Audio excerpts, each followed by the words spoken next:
Hi hello ನಮಸ್ಕಾರ, welcome back to the ಹೊಸ video. ಎಲ್ಲರೂ ಹೇಗಿದ್ರೆ ಎಲ್ಲರೂ ತುಂಬ ಚೆನ್ನಾಗಿದ್ರ ಅಂತ ನಾನು ಅಂದ್ಕೊಂಡಿದ್ದೀನಿ. ನಾನು ಕೂಡ ಚೆನ್ನಾಗಿದ್ದೀನಿ ಅಂತ ಹೇಳ್ತಾ ನಮ್ಮ ಇವತ್ತಿನ ಈ ಒಂದು ಹೊಸ ವಿಡಿಯೋಗೆ ತಮಗೆಲ್ಲರಿಗೂ ಸ್ವಾಗತ ಸುಸ್ವಾಗತ. ಸ್ನೇಹಿತರೆ, ಸ್ನಾನ ಆಯಿತು, ಹಾಗೆ ಪೂಜೆನೂ ಆಯಿತು, ತಿಂಡಿನೂ ಆಯಿತು. ಇವಾಗ ನಮ್ಮ ಮನೆ ಹತ್ರ ಕಾಫಿ ಗಿಡದಲ್ಲಿ ಹೂ ಅರಳಿದೆ, ಮಳೆ ಬಿತ್ತಲ್ವ, ಹಾಗಾಗಿ ಹೂ ಅರಳಿದೆ. ಆ ಒಂದು ಹೂನ ನಾನು ನನ್ನ ಮಗನಿಗೆ ಹೋಗಿ ಪೂಜೆನ ಮಾಡ್ಕೊಬರ್ಬೇಕು. ನಮ್ಮಮ್ಮ ಹಾಗೆ ನಮ್ಮ ಮನೆಯವರೆಲ್ಲ ತೋಟಕ್ಕೆ ಹೋಗಿದ್ದಾರೆ, ಹಾಗಾಗಿ ನಾನು ನನ್ನ ಮಗ ಮಾತ್ರ ಪೂಜೆನ ಮಾಡ್ತೀವಿ. ನನ್ನ ಮಗಳು ಸ್ಕೂಲ್ಗೆ ಹೋಗಿದ್ದಾಳೆ. ಈಗ ಒಂದು 2-3 ದಿವಸದಿಂದ ಏನಾಗ್ಬಿಟ್ಟಿತ್ತಪ್ಪ ಅಂತ ಅಂದರೆ ಫಂಕ್ಷನಿಗೆ ಹೋಗೋದು, ಕುಶಾಲನಗರಕ್ಕೆ ಹೋಗೋದು, ಬರೋದು, ಮತ್ತು ಕುಶಾಲನಗರಕ್ಕೆ ಹೋಗೋದು ಬರೋದು ಇದೇ ಆಗೋಗಿತ್ತು. ಓಡಾಡಿ ಒಂಥರ ಟೈರ್ಡ್ ಆದಂಗೆ ಆಗೋಯಿತು. ಅವತ್ತು ನೈಟ್ ರಿಸೆಪ್ಷನ್ ದಿವಸ ನಾವು ಮಲ್ಕೊಳ್ಬೇಕಾದ್ರೆ 12:15 ಆಗೋಗಿತ್ತು. ಬರೀ ಅದೇ ಆಗೋಗಿತ್ತು. ಇವಾಗ ಪೂಜೆನ ಮಾಡ್ಕೊಬರೋಣ. ಹಾಗೆ ನೋಡಿ, ಇಲ್ಲಿ ಮದುವೆ ಮನೆಯಲ್ಲಿ ಸ್ವೀಟ್ ಎಲ್ಲನೂ ಕೊಟ್ಟಿದ್ರು, ಅವನು ಸಹ ಏನೂ ತೆಗ್ದಿಟ್ಟಿಲ್ಲ. ಎಲ್ಲನೂ ಈಗ ಒಂದು ಕಡೆಯಿಂದ ಕ್ಲೀನ್ ಮಾಡಿಕೊಂಡು ಪೂಜೆನ ಮಾಡಿಕೊಂಡು ಬರಬೇಕು. ನನ್ನ ಮಗ ಸ್ನಾನ ಮಾಡಿ ಕೂತ್ಕೊಂಡು ಆಟ ಆಡ್ತಾ ಇದ್ದಾರಲ್ವ ಮಗನೇ? ಪೂಜೆ ಮಾಡ್ಕೊಬರೋಣ ಮಗನೇ? ಬನ್ನಿ ಹೋಗೋಣ. ಮಗನೇ, ನೀವು ಜಾತ್ರೆಯಲ್ಲಿ ಪಿ ತಗೊಂಡ್ರಲ್ಲ, ಊದಿ ಒಂದ್ಸತಿ ನೋಡೋಣ, ಹೆಂಗೆ ಗೊತ್ತೀರಾ?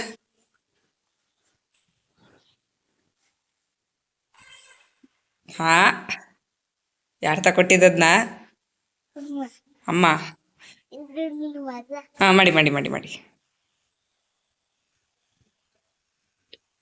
ಸ್ನೇಹಿತರೆ, ಈ ಒಂದು ಮೊಬೈಲ್ ನಾವು 19 ಕಿಡ್ಸ್ ಏನಿದ್ದೀವಿ ನಮ್ಮ ಕಾಲದಿಂದನೂ ಇದೆ ನೋಡಿ, ಇನ್ನೂ ಜೀವಂತವಾಗಿದೆ ಮೊಬೈಲ್.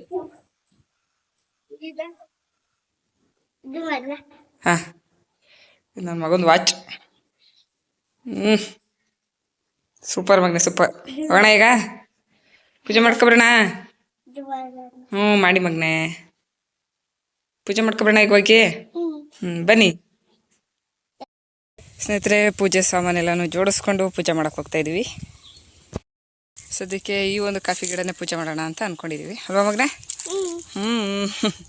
ಬನ್ನಿ ಪೂಜೆ ಮಾಡೋಣ.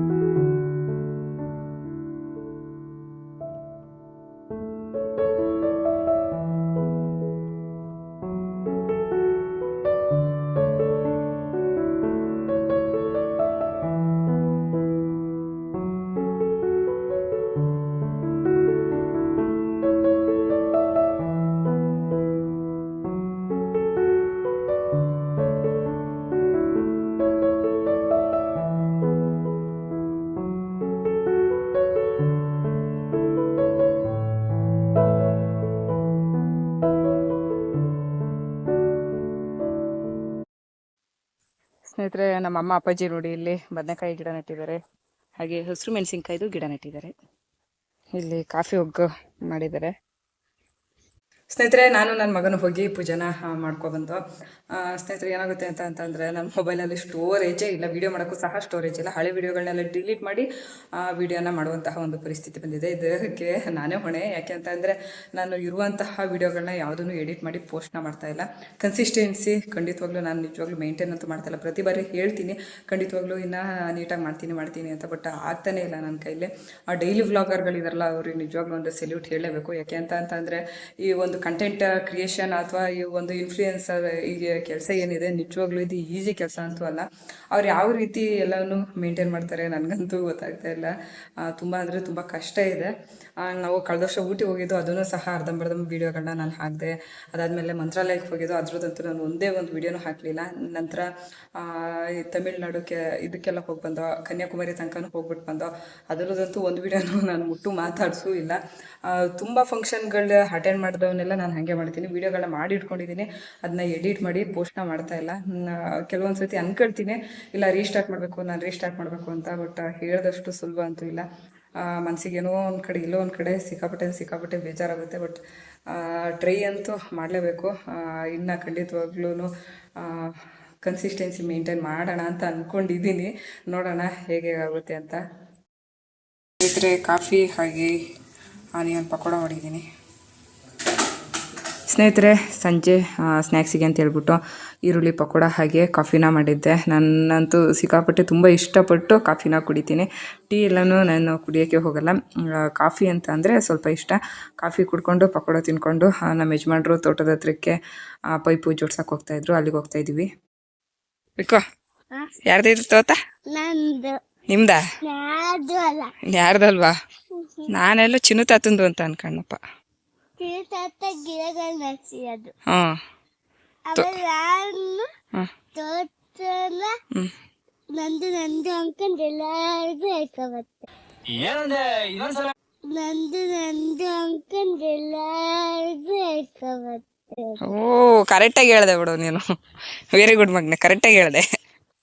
ಹಾಂ, ಅಕ್ಕಮ್ಮನು ಬಂದಿದ್ಲು. ಆಮೇಲೆ ಆಮೇಲೆ ಹ್ಞೂ ಸೋನು ಅಕ್ಕಮ್ಮ ನಾನು ಅಪ್ಪ. ಇವಾಗ ಹೇಳ್ತೀನಿ ನಾವೇ ಒಬ್ಬರೇ. ಆಮೇಲೆ ಹೆಂಗೈತೆ ದೊಡ್ಡದು ಇಲ್ಲಿ ದೊಡ್ಡ ಮೊನ್ನೆ ಎಲ್ಲ ನೋಡಿ ಇಲ್ಲಿ ಗೊಬ್ಬರ ಹಾಕ್ಸಿದ್ರೆ ಅಡಿಕೆ ಗಿಡದ ಬಡ್ಡೆಗೆ. ಸ್ನೇಹಿತರೆ, ಇದು ಉಂಡೆ ಮೆಣಸು, ಬ್ಲ್ಯಾಕ್ ಪೆಪ್ಪರ್ ಏನು ಹೇಳ್ತೀವಿ, ಅದರ ಒಂದು ಬಳ್ಳಿ ಇದು ಈ ಸತಿ ನಟ್ಟಿರೋದು. ಪಾಪ ನಮ್ಮ ಅಪ್ಪಾಜಿಯಲ್ಲಿ ಡ್ರಮ್ ಕಾಣಿಸ್ತಾ ಇದೆಯಲ್ಲ, ಆ ಡ್ರಮ್ಮಿಗೆ ನೀರು ತುಂಬಿಸ್ಕೊಂಡು ಇವಕ್ಕೆಲ್ಲ ನೀರು ಒಯ್ದು ಸ್ವಲ್ಪ ಬರ್ಸಿದ್ದಾರೆ. ಇಲ್ಲ ಅಂತ ಅಂದಿದ್ರೆ ಇಷ್ಟೊತ್ತಿಗೆಲ್ಲ ಸತ್ತೋಗ್ಬಿಟ್ಟಿರೋವು.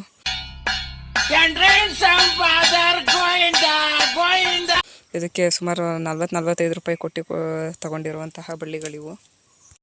ಸಿಲ್ವರ್ ಮರದ ಪಕ್ಕಕ್ಕೆ ಹಿಂಗೆ ಹಾಕಿದ್ದಾರೆ. ಸ್ವಲ್ಪ ಹಿಂಗೆ ಉದ್ದ ಬೆಳೆದಾದ್ಮೇಲೆ ಈ ರೀತಿ ಮರಕ್ಕೆ ಗ್ರಿಪ್ಪಾಗಿ ಕಟ್ತಾರೆ.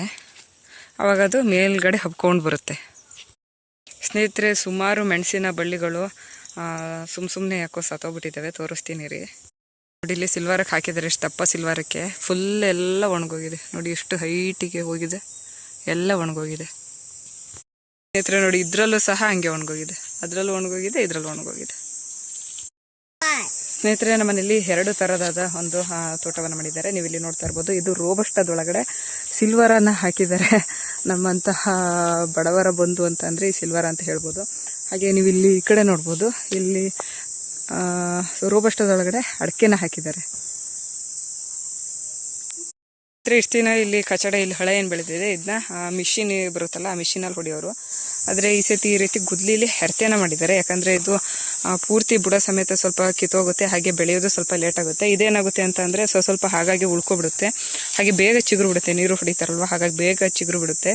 ಹಾಗಾಗಿ ಗುದ್ಲಿಲಿ ಈ ರೀತಿ ಹೆರ್ತೆನ ಮಾಡ್ತಾಯಿದ್ದಾರೆ. ನೋಡಿ, ಇಲ್ಗೂ ಎಷ್ಟು ಡಿಫ್ರೆನ್ಸ್ ಕಾಣಿಸುತ್ತೆ.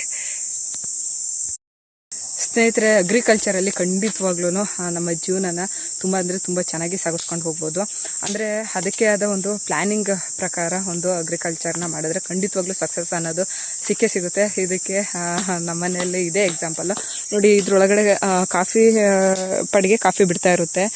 ಜೊತೆಗೆ ಇದು ಒಂದು 10 ವರ್ಷ ಆದಮೇಲೆ ಈ ಒಂದು ಸಿಲ್ವರ್ಗಳನ್ನ ನಾವು ಕಡ್ದು ಮಾರ್ಕೋಬೋದು.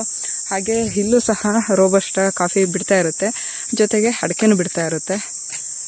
ಈಗ ಅಪ್ಪಿತಪ್ಪಿ ಏನಾದ್ರೂ ರೋಬಸ್ಟ ಕಾಫಿಯಲ್ಲಿ ಏನಾದರೂ ಇಳುವರಿ ಕಡಿಮೆ ಆದರೆ ಅಡಿಕೆ ಅದನ್ನ ಕವರ್ ಮಾಡುತ್ತೆ. ಅಪ್ಪಿತಪ್ಪಿ ಅಡಿಕೆ ಏನಾದರೂ ಇಳುವರಿ ಕಡಿಮೆ ಆದರೆ ಅದನ್ನು ಈ ಕಾಫಿ ಏನಿದೆ ಇದು ರಿಕವರಿನ ಮಾಡುತ್ತೆ. ಸ್ನೇಹಿತರೆ, ಇಲ್ಲಿ ದಪ್ಪು ಸೈಜ್ ಇದೆಯಲ್ಲ, ಈ ಒಂದು ಸಿಲ್ವರ್ಗಳನ್ನ ಇವಾಗ ಮಾರೋಕ್ಕೆ ರೆಡಿಯಾಗಿದ್ದಾವೆ. ಇದನ್ನ ಅವರೇ ಬಂದು ಕಡ್ಕೊಂಡು ತಗೊಂಡೋಗ್ತಾರೆ. ಸ್ನೇಹಿತರೆ, ಗಿಡಗಳು ಇಷ್ಟು ಚೆನ್ನಾಗಿದೆ, ತೋಟ ಇಷ್ಟು ಚೆನ್ನಾಗಿದೆ ಅಂತ ಅಂದರೆ ಅದಕ್ಕೆ ನಮ್ಮಮ್ಮ, ಅಪ್ಪಾಜಿ ಹಾಗೆ ನಮ್ಮ ಯಜಮಾನ್ರ ಒಂದು ಏನು ಶ್ರಮ, ಹಾಗೆ ಅವರ ಒಂದು ಕೆಲಸದ ಒಂದು ಕ್ರಮ ಇದೆಯಲ್ಲ, ಅದರಿಂದ ಮಾತ್ರ ಸಾಧ್ಯ. ಸ್ನೇಹಿತರೆ, ಇದೇ ನೋಡಿ ಬ್ಲ್ಯಾಕ್ ಪೆಪ್ಪರ್ ಮೆಣಸು, ಉಂಡೆ ಮೆಣಸು ಅಂತ ಏನಂತೀವಿ. ಇದೇ ರೀತಿ ಬಳ್ಳಿ ಬೆಳೆಯುತ್ತೆ. ನಾನು ಈಗ ಚಿಕ್ಕ ತೋರಿಸಿದ್ನಲ್ಲ, ಅದೇ ರೀತಿ ಹೊಪ್ಕೊಂಡು ಮೇಲ್ಗಡೆ ಹೋಗುತ್ತೆ. ಅದಾದಮೇಲೆ ಎಲ್ಲ ಕಡೆ ಈ ರೀತಿ ಮೆಣಸು ಬಿಡ್ತಾ ಬರುತ್ತೆ. ತುಂಬ ಅಂದರೆ ತುಂಬ ಗಿಡಗಳಲ್ಲಿ ಇಲ್ಲಿ ಸಿಲ್ವರ್ಗಳೆಲ್ಲ ಹಾಕಿದ್ರು, ಎಲ್ಲ ಹೋಗ್ಬಿಟ್ಟೈತೆ. ಹಂಗಾಗಿ ಹೊಸ್ದಾಗಿ ಹಾಕ್ತಾಯಿದ್ದಾರೆ ನೋಡಿ. ಇಲ್ಲಿ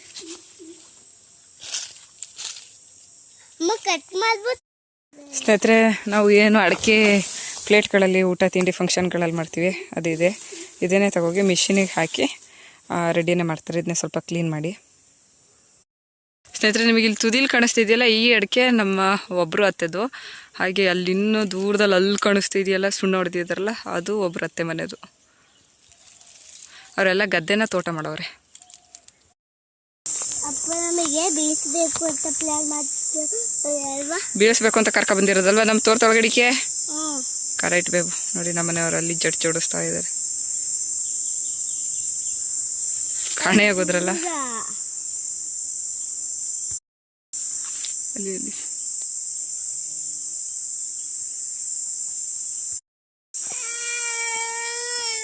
ಬೇಬು ನೋಡಿ ಇಲ್ಲಿ ಅಡಿಕೆಕಾಯಿ ಸಿಕ್ಕಾಯ್ತು ಬೇಬು. ನನಗೆ 4 ಅಡಿಕೆಕಾಯಿ ಆಯ್ಕ ಬಂದಿದ್ದೀನಿ ಬೇಬು. ಗಿಡದಿಂದ ಕುಯ್ಕ ಬಂದಿದ್ದೀನಿ. ತಗೊಳ್ಳಿ ಬೇಬು, ಹೆಂಗಿದೆ ನೋಡಿ ಬೇಬು. ಚೆನ್ನಾಗಿದೆಯಾ? ಚೆನ್ನಾಗಿದೆ ಚೆನ್ನಾಗಿಲ್ವಾ? ತಗೊಳ್ಳಿ ಸ್ನೇಹಿತರೆ. ನಂತರ ಮೊಬೈಲ್ ತಗೊಬಂದು ಫೋಟೋ ತಗೊಂಡು ವೀಡಿಯೋ ತಗೊಂಡು ಹೋದರೆ ತೋಟ ಮಾಡೋಕ್ಕಾಗೋದಿಲ್ಲ, ಹಾಗೆ ಜೀವನವನ್ನು ಮಾಡೋಕ್ಕಾಗೋದಿಲ್ಲ. ನಮ್ಮ ಮನೇಲಿ ನಮ್ಮಮ್ಮ ನಮ್ಮ ಅಪ್ಪಾಜಿ ನಮ್ಮ ಮನೆಯವರಿದ್ದಾರೆ. ಅವ್ರ ರೀತಿ ಶ್ರಮ ವಹಿಸಿ ಕೆಲಸ ಮಾಡಿದ್ರೆ ಮಾತ್ರ ಈ ರೀತಿಯಾದ ಒಂದು ತೋಟನ ಮಾಡಲಿಕ್ಕೆ ಸಾಧ್ಯ. ನೀವು ಇಲ್ಲಿ ನೋಡ್ತಾ ಇರ್ಬೋದು, ಇಲ್ಲಿ ಸ್ಪ್ರಿಂಕ್ಲರ್ ಜೆಟ್ನ ಇಟ್ಟಿದ್ದಾರೆ. ಈ ಜೆಟ್ಟನ್ನ ಅದು ಬೀಳಬಾರ್ದು ಅಂತ ನೋಡಿ ಇಲ್ಲಿ ಮರಗಳಿಗೆ ಗಿಡಗಳಿಗೆಲ್ಲ ಕಟ್ಟಿದ್ದಾರೆ. ಪೈಪನ್ನು ಸಹ ಈಗ ಇದಾದಮೇಲೆ ನೆಕ್ಸ್ಟ್ ಅಲ್ಲಿಗೆ ಹಾಕಬೇಕು ಅಂತಂದರೆ ಇಲ್ಲಿಂದ ಹೊತ್ಕೋಗಿ ಅಲ್ಲಿಗೆ ಹಾಕಬೇಕು.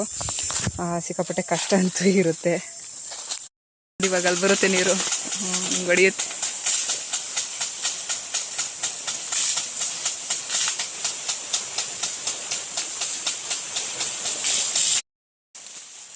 ನೀರು ಬರ್ತೈತೆ.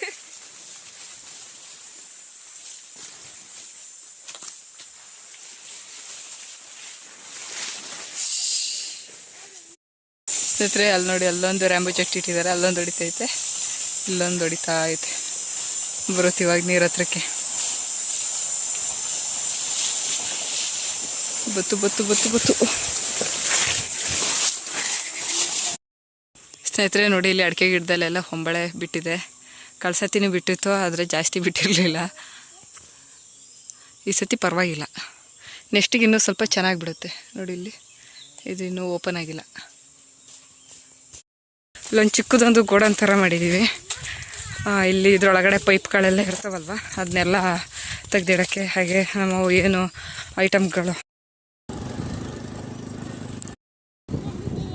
ಬಿದ್ದೋಗ್ಬಿಡ್ತೀರಾ. ಆಮೇಲೆ ರೋಡ್ ನೋಡಿ ಹೆಂಗೈತೆ.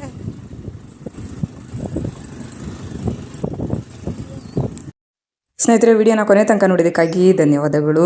ವಿಡಿಯೋ ಇಷ್ಟ ಆದರೆ ಗೊತ್ತಲ್ವ, ಒಂದು ಲೈಕ್ ಮಾಡಿ, ಹಾಗೆ ವಿಡಿಯೋ ಬಗ್ಗೆ ನಿಮ್ಮ ಅನಿಸಿಕೆಗಳನ್ನ ಕಮೆಂಟ್ ಮಾಡಿ. ಯಾರೆಲ್ಲ ಹೊಸದಾಗಿ ಈ ಒಂದು ವಿಡಿಯೋನ ನೋಡ್ತಾ ಇದ್ದೀರಾ ದಯಮಾಡಿ ಸಬ್ಸ್ಕ್ರೈಬ್ ಮಾಡ್ಕೊಳ್ಳಿ, ಹಾಗೆ ಫೇಸ್ಬುಕ್ಕಲ್ಲಿ ನೋಡ್ತಾ ಇರೋರೆಲ್ಲ ಫಾಲೋ ಮಾಡ್ಕೊಳ್ಳಿ. Thank you for watching.